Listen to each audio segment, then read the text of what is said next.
Nathan, thank you for being here, and cheers, my friend. Oh, it's an absolute pleasure. No, I'm excited to showcase some of these wines. Wow, what are we sipping on? So this is going to be 100% Verdejo Mhm. from just outside of the Rueda within Castilla y Leon within Spain. Something that's really exciting about my job is wine is my passion. I get to visit these producers who are not as well known as they should be, provide them a bit of a stage on the American market. So this is going to be the Angela, and this producer, what they do is they use the matriarchy. So this is one of the daughters. The Paloma is named after. They have the other label, the Eugenie, which is a granddaughter. So they're really playing ode to the family members. It's a very family oriented production. So it's really exciting. Nice. So you mentioned part of your job. Mm. Let's introduce you to the audience that we have here. What exactly you do and where you are based at, and how Yeah. they can find you.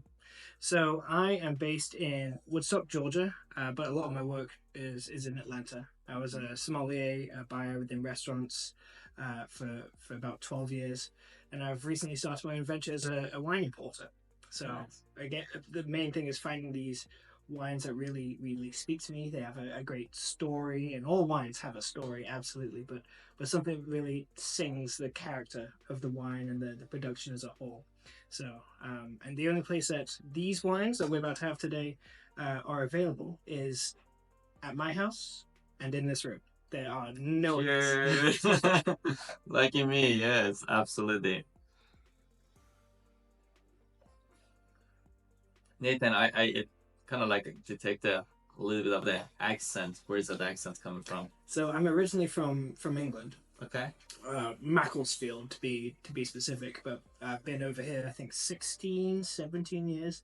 So the bulk of my exposure to the world of wine has actually been stateside In the US.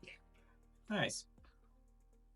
So, for someone that is trying to start with wine and getting into, I think like this is a nice white to start. Like it's not sweet, it's not super dry.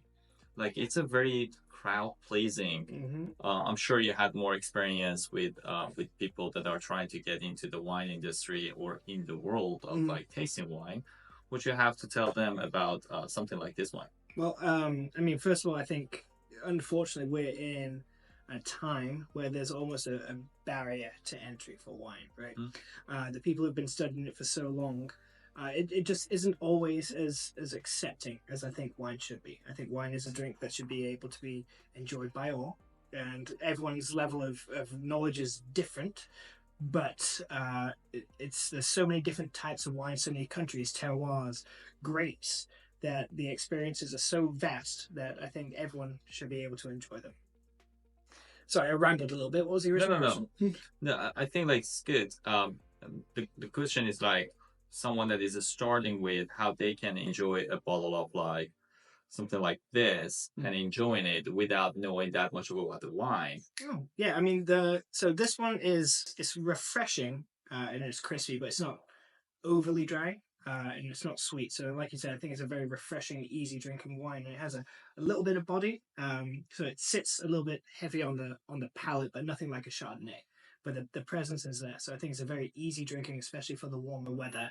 Verdejo, which is a grape that I think is kind of slept on. I don't think enough people are exposed to Verdejo. Absolutely. But the main thing is try the wine, enjoy the wine, don't overthink it, but make note of what you enjoy about that wine, and then try and find those notes in other wines, and eventually you'll sort of your tendrils or your roots will grow, and you'll be able to connect dots between different wines, different regions.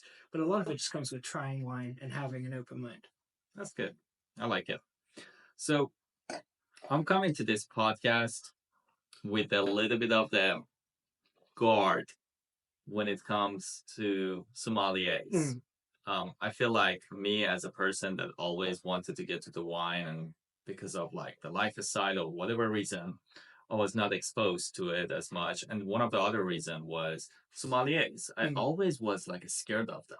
I always was like, ugh, maybe not here, maybe not that guy. You know, like it I don't know, like most of your colleague made me feel like not to try wine. Yeah, yeah. So what do you think about that? What do you think about it?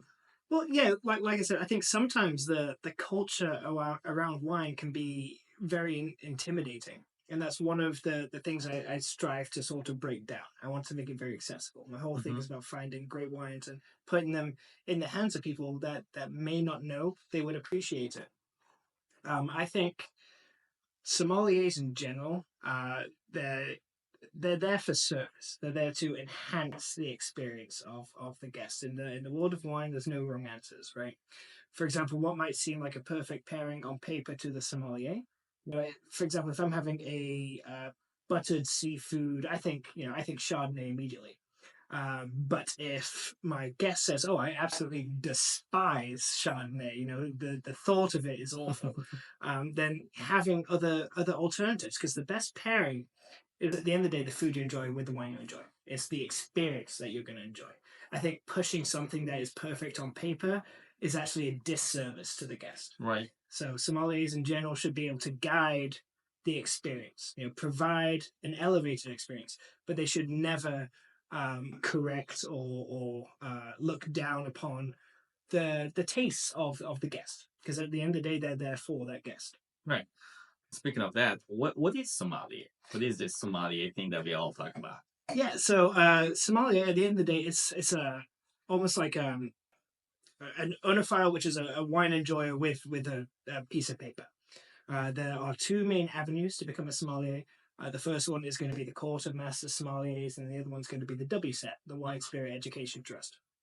The former focusing on service. For example, once you get into the certified and the advanced exams, you're doing blind taste, which you also do in the WSET, but there's a service portion of the exam where you are stood in front of the proctors, you are pouring wine for them, you're offering pairings on a menu you haven't seen. Mm-hmm. The WSET focuses more on the geography, the vinification, and I am going down both avenues because I love wine so much and I apparently love studying it. So those are the two main differences, but both of those are technically sommeliers. It is a wine expert, and I dislike the word expert because there's always more to learn about wine. Right. But it's someone who is intimate with their knowledge of wine who can provide an experience. Okay. Okay. So if I'm drinking this wine and I say, well, I'm getting the notes of banana or something completely off chart, would that Sure. bother you? Not at all. I mean, we all have different smells. We all have different tastes. I might not get banana, but I'm never going to say no. That's not in there. I think that is a rather demoralizing thing to say to someone who's trying to enjoy an experience. What I would do is if I don't get it, I say absolutely that could definitely be in there. And then for example, with this one, I get a lot of green apple. I get a little bit of herbaceousness. Um, but I would never, and I don't think anyone should, is downplay what other people are experiencing, because everyone's experience, even if it's the same glass of wine, is going to be different. Right. I think when it comes to wine, you do have a little bit of the rules and etiquette to go with. Like you don't want to pour the nice bottle of wine in a solo cup. Mm-hmm. You wanna have a proper the tools, whether it's a glass, whether it's a nice decanter, or any of that. All that together brings it to like a little bit of scary to jump into that world. But when you do, then you realize, oh, this is not as scary as I thought. Yeah, there's a lot of, especially when you like the restaurant scene, a lot of etiquette when it comes to wine. But I firmly believe that's not a wrong way to enjoy it. If you want to drink it out of a solo cup, who am I going to stop you? At the end of the day, if you're the one paying for the bottle of wine and you pull out, you take your shoe off, you put it at the table, and you say, I want to drink it out of this shoe. I was like, absolutely, you can do that, but not in this restaurant. You still have to respect the rules of the house. But if you want to drink it out of a shoe in your home, power to you. I don't think there's a wrong way to enjoy wine. What's important is that people try it. Yeah, I think it's a fascinating drink. I think there's so many different experiences to be had, and it's one of the oldest drinks in the world. It's got such a rich history that I think anyone who wants to dip their toe into the world of wine should be welcomed with open arms. No, I appreciate that. And I think like today some of those barriers are going down. Some of those like guards are going down. People are getting more into it, and people like yourself Mm. that has a completely different view, rather than some of your Mm. colleagues. Mm. They are helping with educating Mm. the crowd. They're helping with like spreading the word, whether it's from your classes that you do, from Mm. like in-person visits that you have, or social media. Mm. Thank God social media is existent these Right. days because people are going nuts over it. um, no, I appreciate it. Like people like you, I value them, and I think like we need more people like you in the industry, in the world of wine, to spread this nice juice. Mm. Because honestly, it is a nice It juice. is. It I do is. like that. And it, like I said, it's so diverse. So many indigenous grapes in Italy alone. Once you start, comparing terroirs of other regions, other countries, even different grapes, different elevations, Mhm. how close they are to water. All these things play a huge aspect into what the final experience is. So whenever someone tells me they don't like wine, I say, you just haven't found the The right right one yet." one. Because there's so many combinations. Chances are there's a drink out there for you. So No, that's true. That is true. So what are you drinking these days? Apart from wine, when I'm trying to add to my portfolio, I've been focusing on these Spanish wines recently. I enjoy it all. I enjoy beer. I'm a cicerone as well. I just can't stop paying money for all these degrees when it comes to booze. I enjoy beer. I enjoy gin. I think it's one of my biggest drinks right now. I love a gin cocktail. Mainly the botanical Mm-hmm. kind of floral gins. Huge love of that right now. I enjoy Scotch a lot. I have a couple of infinity bottles at my house. Are you familiar with the infinity bottle? You Yep. sort of create your own proprietary blend. I have like a peated Scotch one and a non-peated Scotch one and a bourbon one. So at the end of the day, I guess I like it all.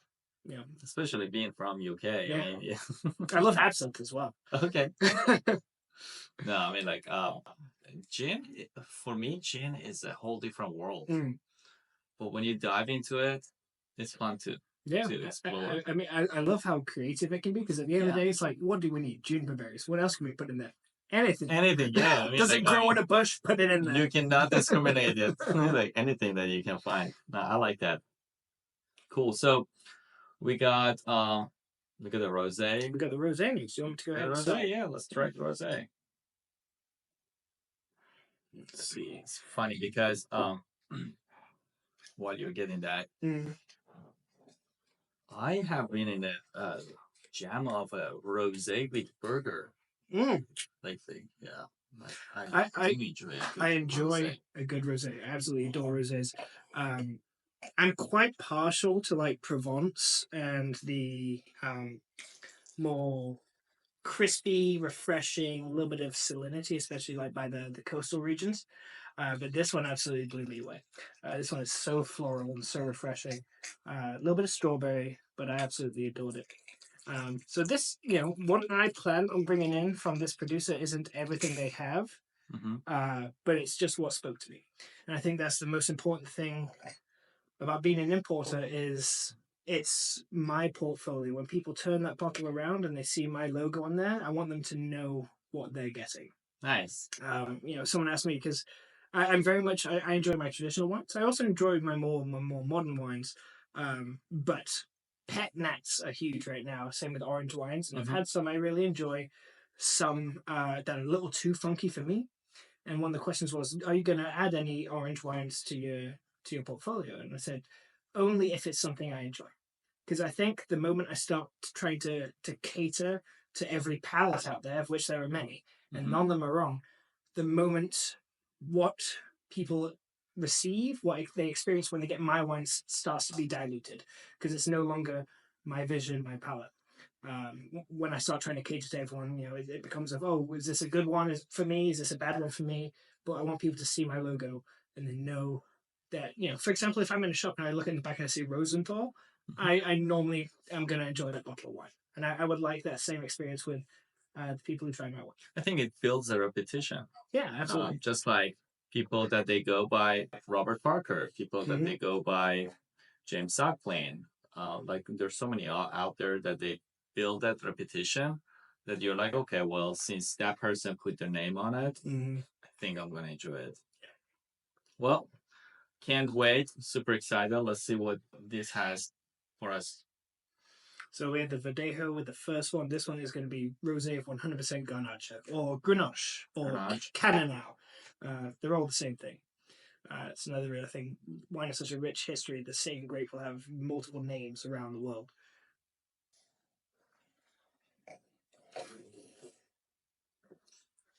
You were not joking when you said this is fruit forward. Fruit, florals, but it's still very refreshing. It makes your mouth water. Very quite kind of acidic, great for a hot day. Yeah, absolutely. But I think those floral and those more like red fruit notes really sort of round out those rough edges and make it a lot more approachable. And this is a great temperature for this right now. Yeah, thank you. I mean, yeah, my rule of thumb, the 10 or 20 minute rule. If you are serving a wine that is supposed to be chilled, you don't have a temp controlled cellar. Not everyone does. Pull them out of the fridge about 10 to 20 minutes before you serve them. Let that temperature kind of acclimate to the room a bit. Yeah. Because if the wine's too cold, you're not going to taste much. And then for the reds, pop them in 10 to 15 minutes, 10 to 20 minutes before you serve them to bring that temperature down. Because room temp in most houses is too warm for a red wine. So it's a great way to get the wine at the sweet spot. So speaking of that, for especially red wine, let's say I have a nice Bordeaux that I want to decant it, and I decant it for about an hour. Do I need to put the bottle in the fridge to cool it down and then decant it, or to decant it and put it with the decanter in the fridge? In terms of presentation, I would put the bottle in the fridge first and then decant it. Now, decanting itself is almost like a double-edged sword. There are wines you decant for different reasons. If it's an older wine, you want to decant it to separate that sediment. Correct. So when you are pouring the wine, you want all the sediment to catch in the shoulder. Because if it's not in the decanter, it won't make its way into the final glass. Big, young, powerful red wines, you want to introduce them to oxygen to kind of round out those rough edges, those big tannins. But you don't want to induce too much oxygen into an older wine like you using to remove the sediment, because it will just fall apart. Yeah. So you need to treat those two decanting experiences very differently. The first one, the older wine, you decant it to remove the sediment, and then you put that bottle down, you leave it. You don't want to introduce too much oxygen. But a big, like a Napa young red, you would decant and you kind of shake that decanter around. So, I mean, that's another thing. Decanters, they're great tools. I mean, you can use an aerator for the younger ones as well, but for me, there's like the presentation of having a decanter, it just does it for me, you know. Yeah. And some of these young wines, I actually have a video out there too, that I put in a Ziploc and just shake it. And at good restaurants, they'll have like a whole decanting station, right? And they'll do like the flame lit candle. I mean, when I'm at home, when I'm at home, I just turn on the flashlight on my phone, flip it over, and I just do it over my phone. But that's a great example that you don't need to put on an airs or be stuffy about an experience, because at the end of the day, it's about you and the experience. So some people will do it over lit flame, and I just use my phone. That was actually a lot of conversation around that people were thinking, okay, they do that to warm up the wine a little bit. And that's me from like before I entered the wine industry. I was looking at it. I was like, okay, well, there's a whole process, and then you got to warm up the wine. And then I realized, no, there's nothing to do with the texture. It's just like that's so nice. And that's, you know, just the way wine ages is really special. You know, the red wines will lose color. They'll get more delicate. You'll get more tertiary notes. And white wines will gain color. They'll go from like this water white or this straw to this like gold, amber, sometimes even tawny color, where red wines will go from like this deep violet to almost like a brownie gold, brownie red. Yeah. So that's another way to, at a glance, tell the age. If the more dark, of course, grape varietal and aging, was it in barrels, takes a big play. But the darker the white wine, the older it is, the more muddy the red wine, the older the wine is. And a great way to do that is look at the rim. Okay. So let's say I'm a young adult that going to a restaurant. My budget for wine is about like $20 to $50, and let's say $50 Sure. for a bottle. Mm. And I'm just looking for the variety. Mm. And I do have a pasta dish. Mm. What would you recommend me to go with? Oh, see, when it comes to pairing, my first question is, what's the sauce? Sauce is king when it comes to pairing. True. Even more so than the protein, I would argue in most cases. For example, if I had a red wine matalotte sauce with a white fish, I wouldn't do a red wine. I'd do a Pinot Noir, something that's not too intense, a little bit more delicate, but sauce makes the dish. So what's the sauce in this pasta dish? So let's say you do have a red sauce, like a meatball, and one dish is a Alfredo. Okay. So for the red, and I want to go with one bottle. One bottle. Okay, it's so me and my date. Okay. She's getting a spaghetti with meatball. I'm getting my Alfredo chicken. Okay. That's a good one, because often you have these situations where people are eating obviously different items. So the protein. You said one's a cheese sauce, one's a red sauce. Are they both dark meats? Is it chicken? Is it seafood? So I'm having a chicken Alfredo. She's having a meatball with beef. Yeah. So chicken means we can go a little bit heavier. So I would almost go with a lighter red wine. A couple of options. Pinot Noir would be a great chance, but if you wanted to keep it, I'm assuming this is like an Italian spot. A great lighter red wine, like a Frappato, I think would be absolutely delightful. Anything that sees less maceration, that's the time the skins spend with the juice, to really make that a more buoyant, lighter, more elegant experience. Because what you don't want to avoid is you don't want the wine to overpower the food to overpower the wine. It's very difficult to have a perfect pairing for everyone on the table. But what you can avoid is having a terrible pairing for some people. So I would go with I think a more elegant red wine. The other option is you can do a heartier white wine.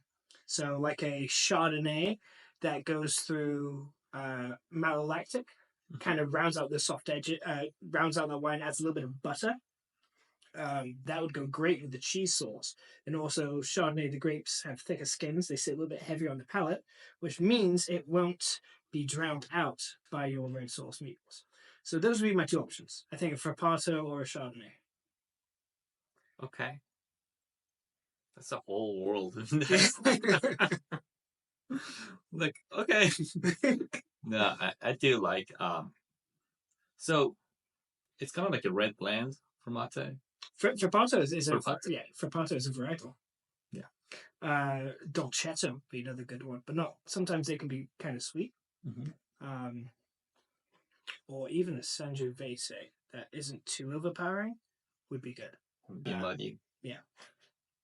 Yeah, that's good. And often what grows together goes together, right? So often, what grapes grow locally with the local food, often they are made to go together for a reason. Yeah. So you'll see these coastal villages around Europe serving, indigenous white grapes.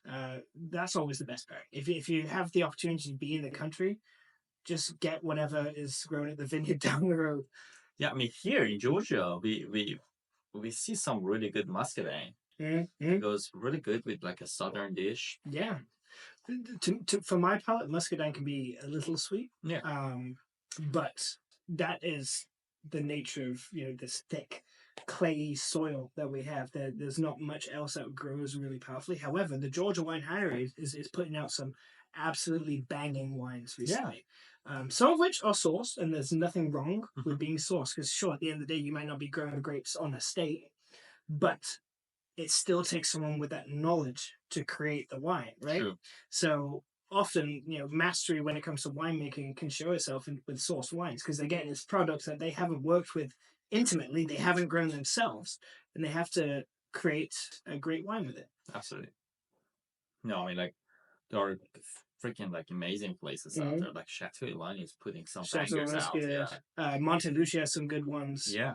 Um, Big Door Vineyards, which is just up the road, they have a Lamonto, which is Mhm. a really unique red grape, which is really really yummy as well. Nice. Yeah, I never had so much honey with the dish until I came to Georgia. There's so many like sweet stuff that Yeah. we eat here. I try to stay away from them, Mm. but I can see why we would drink a sweet wine with some of the dishes here in southern part of the U.S. And another thing is lost my train of thought there. Especially coming from England, where everything we eat is like doused in gravy. It was a huge, almost like it was a shock to me. The fact that everything, like a lot of the dishes are sweet. Like the first time I had sweet potato casserole, like at Thanksgiving, I didn't know what to do with that plate. I was like, there's marshmallows on that potato. I was like, what is that? What is And I ended up loving it, but I have a sweet tooth anyway, so. That's awesome.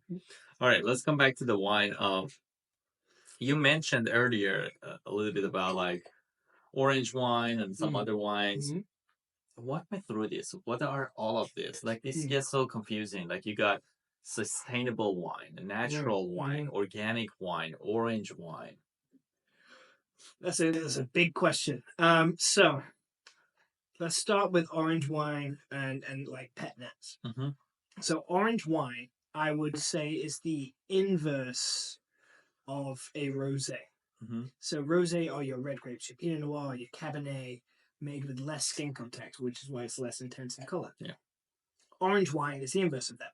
It is white grapes, your Sauv Blanc, your Pinot Gris, your Chardonnay, made with more skin contact, almost like a red wine. So it's often an orange wine that's presented with tannin, with a little bit more body, a little bit more heft to the palate, which is a great gateway wine for red wine drinkers who don't like white wine, because they can have white wine with tannin. Best of both worlds. Exactly. Now, where worlds seem to get blended a little bit is there was a time where all white wine was orange wine because we didn't have the technology to separate the scales. So all red wine was red wine, all white wine was orange wine. And then rosé came about in these more intricate processes. Now, there's a renaissance. A lot of people are drinking these orange wines, but at the same time, we're having this natural wine movement. So a lot of these orange wines tend to be a lot more low intervention, hands off. And sometimes with that comes more unique, more interesting flavors. It's not necessarily my cup of tea, but people absolutely love it. When it comes to my personal taste, I'm much more of a traditionalist. There's some orange wines I've fallen in love with, but some of them I find to be just a wee bit too funky for me. But I always try it. I'm always curious what the bottle has to offer. So that's orange wine. Now, pet nat is the ancestral method. It stands for Pétillant Naturel, the ancestral method of sparkling wine. So before Madame Clicquot invented the champagne method, or the method champenois, or the traditional method, they all mean the same thing. Cremant, same thing. There was essentially they would add yeast into the vessel, or the bottle in this case, and let it ferment in the bottle. Because fermentation is yeast consuming sugar. The byproducts are alcohol, sure, but also CO2. So if it's fermenting in a bottle, that's why a lot of pet nats have crown caps on them. Yeah. To keep those bubbles in, it almost self carbonates. So that's going to be pet nat is a more natural style or ancestral method sparkling wine. So that's orange wine, that's pet nat, talks about natural. Biodynamic, natural, organic, they are all different tiers of lower intervention when it comes to the wine. A lot of them are more holistic approaches, biodynamic, and it does change, from country to country what the precise requirements are. At base, they all mean like no herbicides, no pesticides, other than natural ones sometimes. Biodynamic, they take it another step further. Often, a lot of biodynamic vineyards will almost set their harvest calendar to like the moon cycles as well, which is really interesting. And then organic is organic fruit. So And again, they can differ slightly from country to country, but all of these essentially mean lower intervention, better for you wines. I think the biggest concern when it comes to wine is sulfites, and there's up to 76 chemicals that can go into your wine in the United States that aren't anywhere on the label. So people are turning to these more organic, more natural wines, so they know they're not putting anything harmful into their bodies. Which is it harmful? I can't answer that. I think wine has been made a certain way for hundreds of years. I mean, drinking alcohol in excess is harmful anyway. Yes. It just comes down to, each individual what they want to put in their body, I suppose. To me, I don't like the hugely doctored wines. Like, I think sometimes you can taste like when it's been really, really messed around with. But I also am not a huge fan of some of the more, hands-off approaches. Those are a little too funky for my palate. So I think everything in moderation, realistically. But if you're worried about, sulfites and the chemicals, I mean, just don't drink too much wine at the end of the day. But sulfites are a natural part of wine. Yeah, I was about to say, you can find sulfite in everything. Like... Sulfite is in every wine. It's a part of fermentation. And people, they ask for sulfite-free wine. There's not really, there's no sulfite added wine. Yes. Because sulfites, and often this happens in like the more modern wineries, they're also a preservative. Right. So they happen naturally, and sometimes they're added to make that wine sellable for an extra decade or two. Which is why often when people have more modern, bigger red wines, they experience harsher headaches because that comes from those sulfites. You can find sulfite in salad. You can find, exactly. Yeah. It's just a part of everything. And again, it's a natural part of fermentation. So there's no such thing as a sulfite-free wine. I mean, maybe a non-alcoholic wine that's just grape juice. Water. Yeah. Drink water. Yeah. But there's definitely sulfite-free wine. And if, sulfite non-added wine. No added sulfite, yeah. And if you suffer from headaches, that might be the way to go. And if you suffer from wine headaches, then definitely approaching the more natural, organic, low intervention wines, that could be a step in the right direction. And sometimes I feel like this, speaking of headaches, I think like some of those are allergies. You might have an allergy to sugar. Yeah. You might have an allergy to actually sulfite. Yeah. And it's not because, oh, this wine was from this or that. No. I usually tell my customers to go drink a wine from Italy, from Old World, because usually those processes they don't add sulfite as much as we do add here in the US. And they do, and they come back, they're like, oh my god, that was the best. Yeah. But I'm like, you just gotta explore a little bit more. Also, like, hydration can play a big part. And I know it's sometimes it's difficult to wrap our heads around it because we're drinking actively. But water is very different from wine. You need to have a little bit of water, and sometimes just having the extra glass of water has been the difference between me being able to operate the next day. Because I drink a lot of wine in my line of work. I try to moderate myself, but it's a nature of the job. So thank you for that. I got my answers about a few of them. Till today, I don't understand what the natural wine is. I feel like that was a word that we just came up with. Might be for marketing like reasons, purposes, or like any other things. But I do like the sustainable, which just do what has been done for the centuries, and we just continue doing that.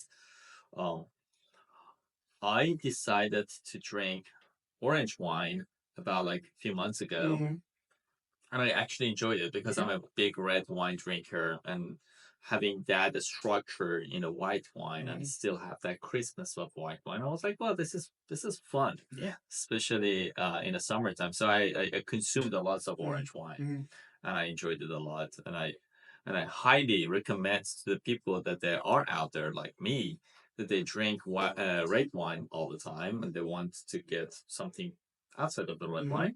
Give it a shot. You might be surprising. It can be a great experience. Like I said, it's almost like a gateway wine. Someone who really enjoys their red, and I think that can be said to wine as a whole. For example, if you are a fan of Pinot Grigio. You Mhm. always drink Pinot Grigio. Try something else. Try You can even start small. Stick to the northern parts of Italy. Try another Italian grape. Try another crispy white Italian grape. But branching out, that's what makes wine so fun. And it does get complicated because in France, they don't put the grape on the bottle, so half the time you don't know Mhm. what you're drinking. It's just a game of memorizing geography, Yeah, the realistically. name of the appellation. Yeah, but just think about what you enjoy. Pull up a map, look at what's around, try something new. Because there's so many experiences that I think people tend to do themselves a disservice sticking to what they know when they could find something that they love even more. So We say that, I mean, but I think like in reality, it's very limited people that they would actually go and do their homework and actually like mm. think about that, and then look at the map and then But that see what they like, where is it from. Like it's very limited. They're like, okay, I just like this, I'm gonna go with it. If I but don't like it, I don't like it. I think that's what is so great about people in the service industry, not just sommeliers, but like associates in retail shops who have that knowledge, who can offer that guidance. I think everyone should be, not just in wine, but just in life, should be persuaded to try something new from time to time.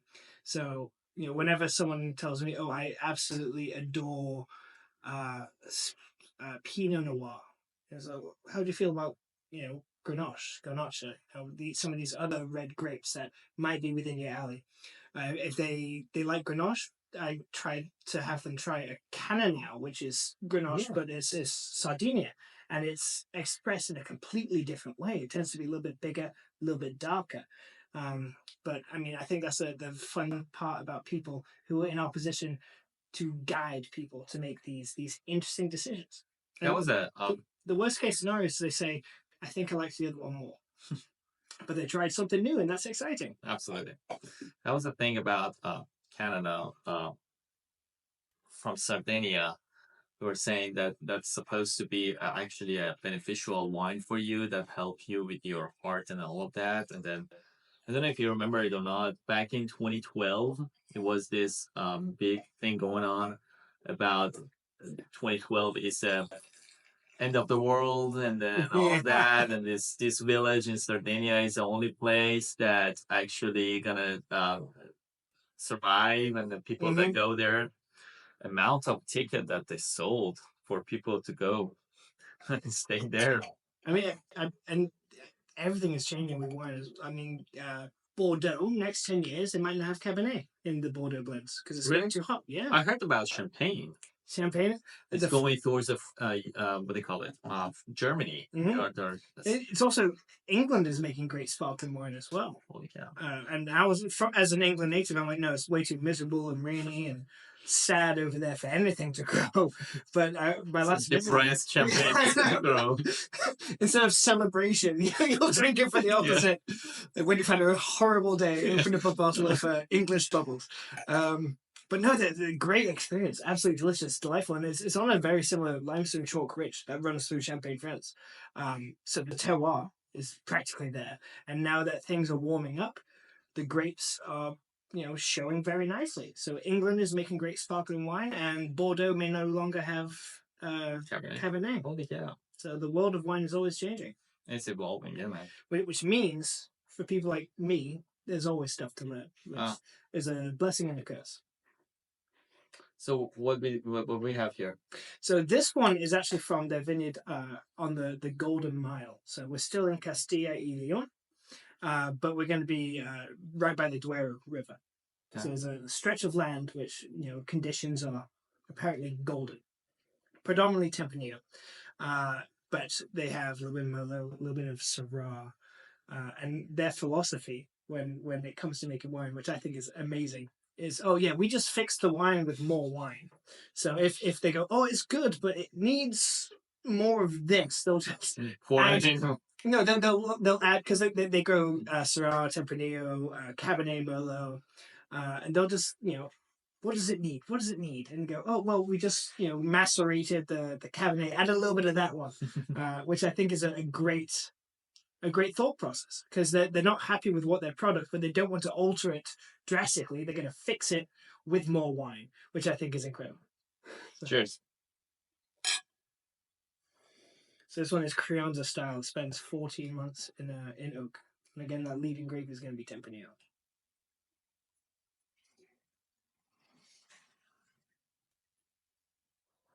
Lots of aromatic in it. Yeah.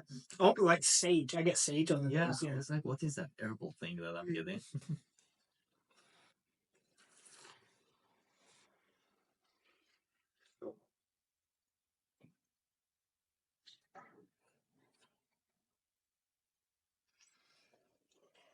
What are your thoughts? Be honest.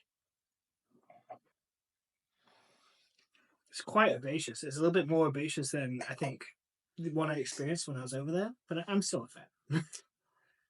I mean, the taste, I like it, but it's the aftertaste. Mm. Aftertaste that it's The tannins linger. drags me into it. Mm-hmm. The tannins linger. There's almost like a bit of a bitter finish, and the finish is long, which often is the symbol for a good quality wine. But not everyone enjoys a really long finish because they might enjoy something else. But I think that's the uniqueness of it that you get. I mean, like, you get the fruit flavor from the taste, but that tannin that you get and that the structure and then the after finish, aftertaste and the finish is really, really good. Now, I do think that this wine would benefit from spending some time, in a cellar to really sort of make it just that spot more elegant. What year is this? This one is going to be, it's the pretty recent one. I think it's 2022. 2022. Yeah. Let me check. I thought it's like more about 18 or something. No, 2016. Well, okay. They sent me an old one. So I tried the 22 when I was over there, but this is a 2016. So I still think it could do another couple of years. Oh yeah, sure.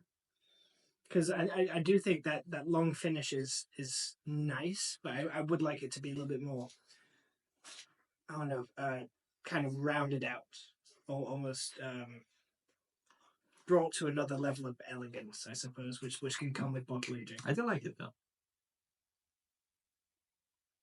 And the last one is going to be the same. I believe it's also 2016, but the same wine, the same composition. But what they do is before they make this label, they go and they pick single berries of the best looking berries. Like handpicked? Yeah, handpicked. Everything they do is handpicked. Oh. But they go out and they pick the best berries to make what's called the special selection, or the Selection Especial, which is what we're going to have last. So it's almost like the big brother to what we're enjoying now. Best of the best.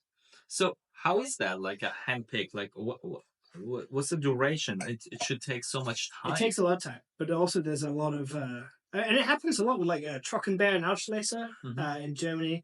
There's in Germany a lot, Spain and I think Italy are going to be the big three, where they do a lot of hand harvesting, and it takes a lot of manpower, especially when you get to certain parts of Germany where the slopes are the grain is so steep. Yeah. They're almost crawling up the vineyard, but when you use machine, you lose a little bit of the purity of the character of the wine. But if you're handpicking everything, you're handling everything delicately. If the finished product isn't exactly what you wanted, you know how to move forward. If you do everything by machine and the finished product isn't where you want it, you don't know how to fix it, how to correct it, how to move forward. So I think that's why there's a lot more of these holistically approached vineyards like to enjoy hand harvesting and pressing. Yeah. Okay. I know there are some wines, like especially in Sauternes, that sometimes it takes a few years to just go with one vintage. Picking all of that and going through it takes time. So they don't have every single vintage. And a lot of I mean, to stay within France, like Champagne, most of them are non-vintage. What they do is they'll pick the grapes and they'll put it in top and then they'll pull from the bottom. So your Veuve yellow label always tastes like the Veuve yellow label. Doesn't matter what year the harvest was, because it's always the same juice at the end of the day. But when you have Millesimi or Millesima in Italy, where they put a vintage on it, to the producer, that is a special year. The grapes are showing so beautifully that they can't help but make a separate bottling for this year alone. So if you ever see a sparkling wine that has a vintage on it, I'd suggest you grab it. Nice. Are you a big champagne drinker? Huge. I love champagne. I love all bubbles, really. I think my favorite grape of all time is going to be a Pinot Noir. Okay. I love a good Burgundy. Bordeaux is very close to me as well. Bubbles, I think, is there's no wrong time to enjoy bubbles, and it's so variable because we talked about pet nat. Yeah. And then there's the champagne method, which is way more involved. There's a whole person, the Rimmer whose whole job is to just jostle the bottles of wine to keep that yeast mobile within the bottle.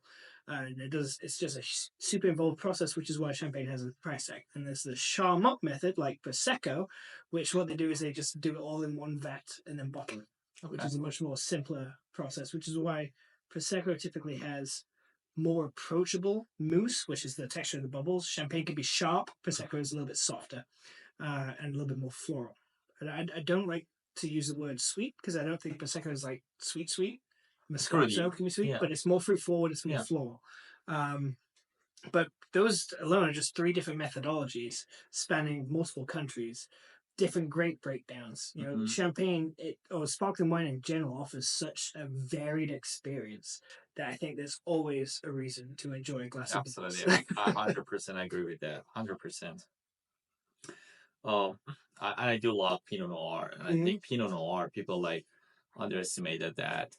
But Pinot Noir is really hard to make. It's known as the heartbreak grape because the skins are so thin that the grapes themselves are so fragile, and it's ruined many a winemaker, many a vintner. So that's why it's called the heartbreak grape. Interesting fact is I'm in talks with a producer. So I got these Spanish wines in the other week. I'm talking to a producer in Champagne, France, and they're sending me their sample wines, and they make a dessert wine out of their champagne blend, which is phenomenal. I had it 7 years ago, and they also have, because it's in Vosges, so it's Grand Cru, terroir. They have reserve Pinot Noir and a reserve Chardonnay, which are 2 of the grapes that go into the champagne blend. But it's really interesting to have a champagne house that is so proud of their product that if you want to taste the base ingredients, the pure Chardonnay, the pure Pinot Noir, that is offered. And that's not something you see often. Like, I don't believe Taittinger or Veuve have a Chardonnay or a Pinot Noir you can buy. So I think that's really, really, I'm a nerd. I just think that's really I do like that. Yes. So let me ask you this. I mean, there is this type of videos that are going around on social media that are asking like this or that. So we're gonna go that with you. It's gonna make a game. Okay. So speaking of sparkling wine, especially in Champagne, so Veuve Clicquot or Moet? I think I'm going to go Moet. Moet. So then Moet or Taittinger? Moet. The Moet or Bollinger? You said Paul Roger? No, Bollinger. Oh, Moet. Okay. Moet or Perrier-Jouet? Jouet. Perrier-Jouet. So Perrier-Jouet or Cartier? Jouet. Okay. Perrier-Jouet or I'm gonna go a notch up. Dom Perignon. Perignon. I mean, there's something about offering. The Plenitude 2 is one of my favorite champagnes of all time. The P2. There's also like those bottles are gorgeous. I don't like the ones with all the flashing lights. That's just my taste. But there's an air about opening Dom Perignon. Do I think it is often overpriced? Absolutely, of course. But at the end of the day, you're paying for an experience with Dom Perignon. So I think Dom Perignon would win out on that one. Dom Perignon? Yeah. Okay, Dom Perignon or Krug? Krug. Handsome. I love Krug so much. Krug is my favorite bubbles. He was like so fast. Atlas, one of my old restaurants, the head chef, executive chef, he's actually the Krug ambassador. So I got to enjoy quite a bit of Krug, and it made its mark on my heart. Krug is my favorite sparkling wine of all time. So Krug or Duvenage? Still Krug. Krug? Mhm. Krug or Salon? Krug. Oh, shit. Well, I just have a story with Krug. Like I said, wine at the end of the day, his experience is not necessarily price All right. tag, but I don't have the memories with the others that I have with Krug. And I think champagne is a very experience oriented drink. Memories. Yeah, absolutely. Well, Krug wins. Krug's my favorite. I love Krug. No, I'm going to give that to Krug. I do like that. And plus, like, who has some money for Salon? Mm. Spending like $5,000. I've never bought one, but I've had it offered to me at my time at restaurants. Right. But that's another thing, you know. Krug, I can afford a bottle every now and then. So yeah.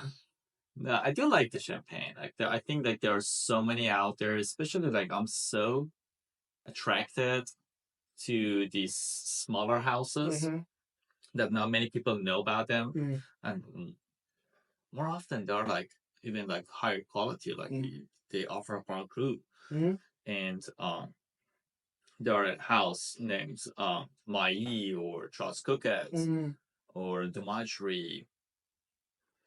And then you try them, the price is same as like Veuve Clicquot. And then you're like, oh my god, like yeah. There's one pretty commercial champagne that I enjoy a lot. It's one of my go-tos if I'm not buying a Krug price bottle.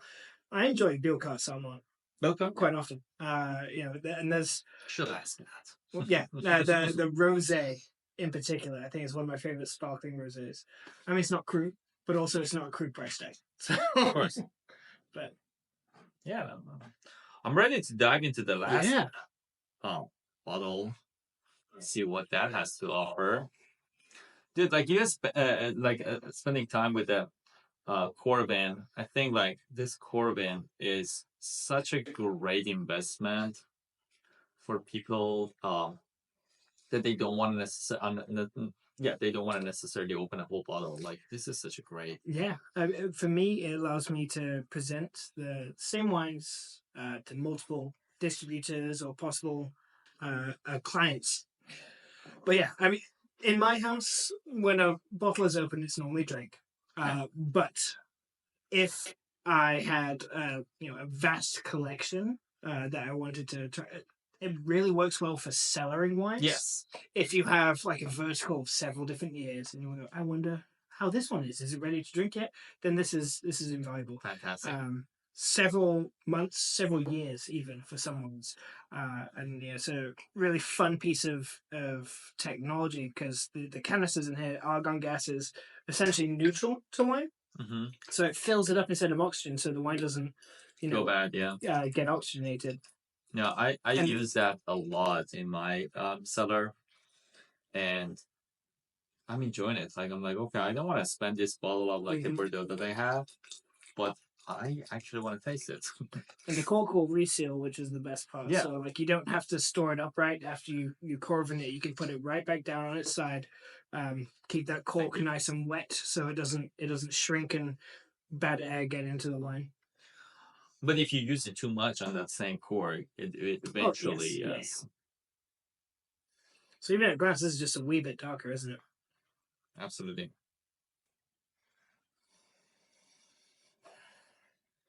Has a nice halo around it, though. And the Tempranillo is coming out to play a bit more in this one.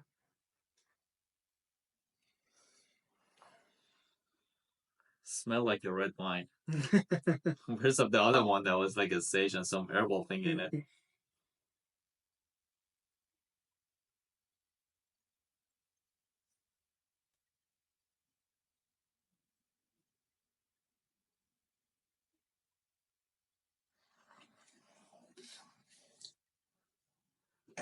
Wow, just hand picking the grape makes that much of a difference? Yeah. Yeah, so essentially, yeah, like I said, these are both the 40-month Crianza aged, but this one is just the special selection. I do like this. It's definitely a lot more. The tannins are about the same, I would say, but I think the flavors are more boisterous. I feel like even the tannin is more round and more subtle. They're less aggressive. Yeah, okay. I would say the same amount of tannin, but I'm not left with that lingering grip. You know? Right. It's like the experience is tied off in a bow. So I do like this. Okay.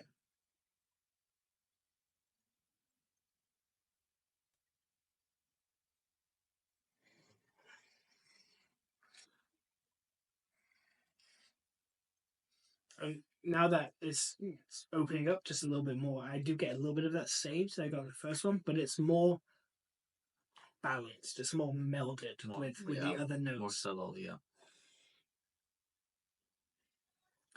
Get a little bit of the acidic that I think that acidic would cut through the really fatty steak. Well, steak I like to do tannin because on the molecular level, tannin breaks down fat. So if you have a thicker cut of steak, you want a big tannin wine. Again, on paper, the best pairing is the wine you enjoy with the food you enjoy. So if you want to drink, a Pinot Gris or a rosé with your steak, power to you. But on paper, you want tannin for a fattier, more hearty meal. But yeah, which is difficult because typically steaks can be a bit more expensive. And if you're having a nice steak, you want a nice wine. And wine goes up in price as it ages. But the problem is if the wine's too old, it's going to be too delicate for the steak. So you run the risk of your steak overpowering your wine if you try to go too far with the wine. Something to think about. But I think when it comes to my steak, I usually go with 3 B's. Bordeaux, Barolo, and Brunello. And now I'm gonna add this to it. Tempranillo can be great for steaks, absolutely. Yeah. And that's nothing. What makes I think this is a callback to several moments ago, but we were talking about wine sometimes being intimidating to get into. I want to touch on the Barolo and the Brunello. Italy is quite difficult. France is a memorization of geography, but Italy, okay, so Barolo is Nebbiolo. Barbaresco is Nebbiolo. Barbera is Barbera. Brunello is Sangiovese. Like that's just difficult to wrap your head around sometimes, especially for someone, an outsider looking in who's not, surrounded and does it for a living. They might not think, because Barolo and Barbaresco drink very, very differently. And they're known as the king and queen of wines, right? But they're both Nebbiolo. And then Brunello is Sangiovese, but it's Sangiovese Grosso, has a little bit of a thicker skin. And it drinks quite differently to a table Sangiovese. It's a little bit more larger than life, a little bit more elegant, but more tannic at the same time. More refined, I suppose would be the better word. But it's, just memorizing everything and then how multiple grapes or styles of wine have multiple names. It's hard. It is. And that's why, like I said, people like you and I who have this knowledge should be, helping guide people, because wine is awesome. Absolutely. And I think wine is different. It's not just I don't know how even to describe this. Wine is just unique. This is something that brings memories, build memories, bring the experience, start making new experiences. It's a whole experience with this, and I do like that, and I do enjoy that. I feel like more people need to come to this world and enjoy this, and just why? And sip with us. So cheers. Cheers.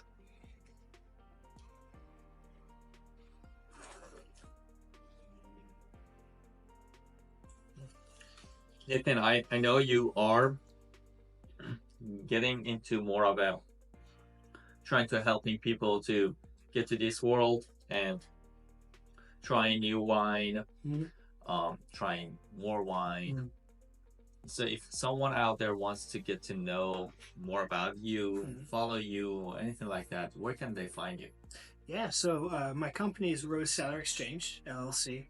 My Instagram is Rose, R-O-S-E, like the flower. That's my last name, Rose Cellar Exchange. And that's C-E-L-L-A-R, like a wine cellar, not a peddler of wine. So Rose Cellar Exchange on Instagram. Same thing on TikTok. Same thing on Facebook. Okay. And then my personal is just going to be Nath, N-A-Y-T-H, Rose, R-O-S-E. Nice. I do enjoy this, and I think knowing you and your personality and your knowledge, we're gonna have a lot from you. Hopefully. Here, and then gonna go with that. Thank you for being here today. Thank you for sharing all of those wines with us and educating us. I definitely enjoyed the time, and I learned, and appreciate you. Absolutely, it's a pleasure. Hopefully you have me back soon. Absolutely. Thank you so much. Of course.